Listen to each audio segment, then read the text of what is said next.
আসসালামু আলাইকুম ভিউয়ার্স, কেমন আছেন আপনারা সবাই? ডক্টর সাবরিনা চলে এসেছি আমাদের ওয়েলমেন্স skin care pharma and laser aesthetic সেন্টারের নিউ মার্কেট সিটি কমপ্লেক্স ব্রাঞ্চে। আপনারা কিন্তু জানেন আমাদের আর দুটো ব্রাঞ্চ রয়েছে, একটি বনানীতে আর একটি রয়েছে কলাবাগান ধানমন্ডিতে। সো দেখতেই পাচ্ছেন আজকে আমার হাতে রয়েছে খুবই সুন্দর কিউট কন্টেনারে বিভিন্ন ধরনের মাইক্রো পিগমেন্ট, এবং আমি বলবো মাইক্রো পিগমেন্ট গুলো কি এবং কোন ট্রিটমেন্টে ইউজ করা হয়, কারা কারা নিতে পারছেন।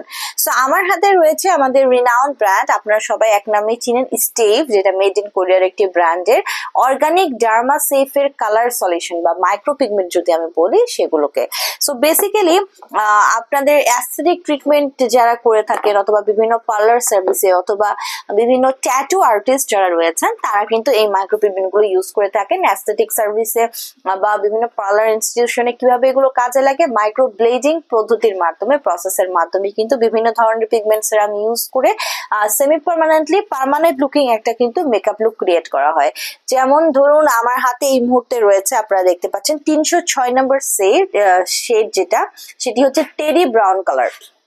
সো এই শেড দিয়ে বেসিক্যালি আমরা কি করে থাকি, যারা আপনার আইব্রাউটা হচ্ছে পার্মানেন্ট লুকিং একটা আইব্রো করতে চাচ্ছেন, সেমি পার্মানেন্টলি একটা সুন্দর একটা আইব্রো পেতে চাচ্ছেন, অনেকের কিন্তু আইব্রো হচ্ছে সুন্দর থাকে না।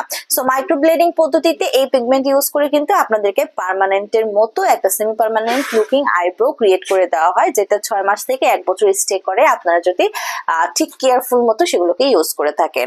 পাশাপাশি অনেকে কিন্তু চায় আপার আইলিডে যেটা আইলাইনার লুকটা সবসময় রাখার জন্য। সো এইসব পিগমেন্টেশন ইউজ করে এবং মাইক্রো ব্লেডিং সিস্টেমের মাধ্যমে কিন্তু আপার আইলিডে যেটা আমরা করি কি আইলাইনার লুকটা ক্রিয়েট করে থাকি।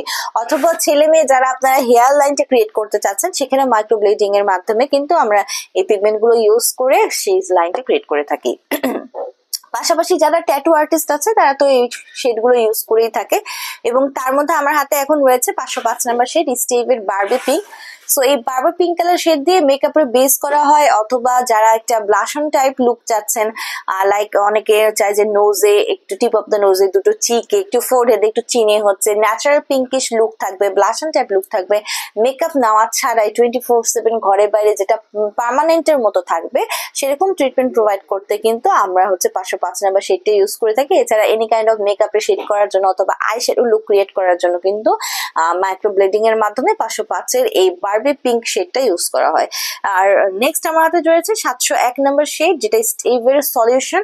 এই সলিউশনটা দিয়ে কি করা হয়, যে কোনো কালারের আপনি লিকুইড করতে, বেস চেঞ্জ করতে বা অন্য কালার নিয়ে আসতে কিন্তু ইউজ করাতে, মানে বেস কালার হিসেবে ইউজ করা হয় আমাদের এই মাইক্রো পিগমেন্ট 701 নম্বর স্টেভ সলিউশন কালারলেস, যেটা অন্য একটা কালারকে আদার্স কালারে কনভার্ট হতে বা লিকুইডিফিকেশন করতে, মিক্স আপ করতে কিন্তু ইউজ করা হয়।